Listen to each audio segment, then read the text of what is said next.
علی کی بیٹی دربار میں پہنچ چکی تھی. یہ دربار صرف سپاہیوں میں نہیں سی، غیر ملکی سفیر، دوسرے ملکوں کے وفود لوگ دربار میں بیٹھے ہوئے تھے.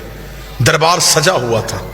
ان وفود میں، ان غیر ملکی سفیروں میں عیسائی بھی تھے، یہودی بھی تھے، مجوسی بھی تھے. انہوں نے پوچھا یزید یہ کون ہے؟ اس نے کہا محمد کی بیٹی. اس نے کہا تو نے کیا کیا؟ اس نے کہا میں نے نبی کے بیٹے کو قتل کیا. انہوں نے کہا کیوں قتل کیا؟ اس نے کہا اس لیے کہ حسین میرے اختیار کو نہیں مانتا تھا. میں بالکل عین تاریخ پڑھ رہا ہوں. حسین میرے اختیار کو نہیں مانتا تھا. اگر حسین میرے اختیار کو مان لیتا میں کبھی بھی حسین کو قتل نہ کرتا. حسین نے میرا اختیار نہیں مانا، اسے چاہیے تھا وہ میری بیعت کر لیتا. اس نے اختیار کو نہیں مانا، میں نے قتل کروا دیا. علی کی بیٹی کی کان میں یہ آواز آئی. بی بی 2 قدم آگے بڑھی، آگے بڑھ گئی. یزید تو کہتا ہے ہم نے تیرے اختیار کو نہیں مانا. تیرے دربار میں روشن دانوں سے ہوا کا شور آ رہا ہے. میں تجھ سے بات کرنا چاہتی ہوں، تھوڑی دیر کے لیے ہوا روک. جب بی بی نے کہا تھوڑی دیر کے لیے ہوا روک، یزید کہتا علی کی بیٹی میں ہوا کیسے روکوں؟ بی بی دیکھتی کہاں ہے تیرا اختیار؟ تو کہہ رہا تھا کہ تیرا اختیار ہم نے نہیں مانا. اختیار آزما.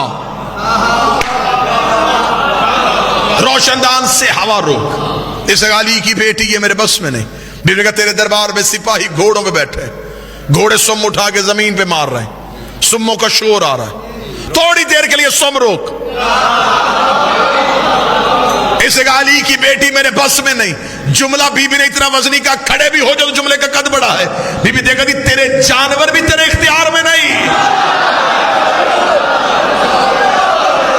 تو انسانوں پہ اختیار کی بات کر رہا ہے، تیرے تو گھوڑے تیرے اختیار میں نہیں. یہ کہنے کے بعد بی بی کا تیرے دربار میں اونٹ کھڑے، اونٹ گردنوں کو ہلا رہے ہیں، گلے میں گھنٹیاں ہل رہی ہیں، گھنٹیوں کا شور آ رہا ہے. تھوڑی دیر کے لیے اونٹوں کی گردنیں روک.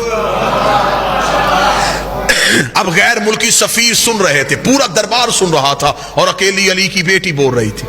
یزید کہتا کیا کہہ رہی ہے تو بنت محمد؟ کبھی کہتی ہوا روک، کبھی کہتی سم روک، کبھی کہتی اونٹوں کی گردنیں روک. یہ سب کچھ میں کیسے کروں؟ بی بی 4 قدم آگے بڑھی. پھر ہم تجھے اپنا اختیار دکھاتے ہیں. اسکت خاموش. اتنا کہنا تھا، روشن دانوں میں ہوا رک گئی. جس گھوڑے نے سم اٹھایا تھا اس نے زمین پہ رکھا نہیں. جس اونٹ کی گردن ہلی تھی اس کی واپس نہیں آئی. جس انسان کی آنکھ کھلی تھی اس کی بند نہیں ہوئی. جس کا ہاتھ اٹھا تھا اس کا نیچے نہیں آیا. جس کے نتنے سے سانس نکلی تھی دوسرے نتنے سے واپس نہیں آئی. انسانوں کے دلوں کی دھڑکنیں ان کے کانوں میں سنائی دینی شروع ہوئی. جب پورا دربار پتھر کا ہو گیا، علی کی بیٹی چلتی ہوئی یزید کے تخت کے سامنے آئی. بی بی نے ہاتھ کا اشارہ کیا، یزید کی ناپاک روح اس کے بدن میں واپس آئی. اس نے پورا دربار پتھر کا دیکھا کہ ہر چیز اپنی جگہ پہ رک چکی ہے، بھوک کا عالم ہے. یزید کے چہرے پہ موت کی ضربیں آئی.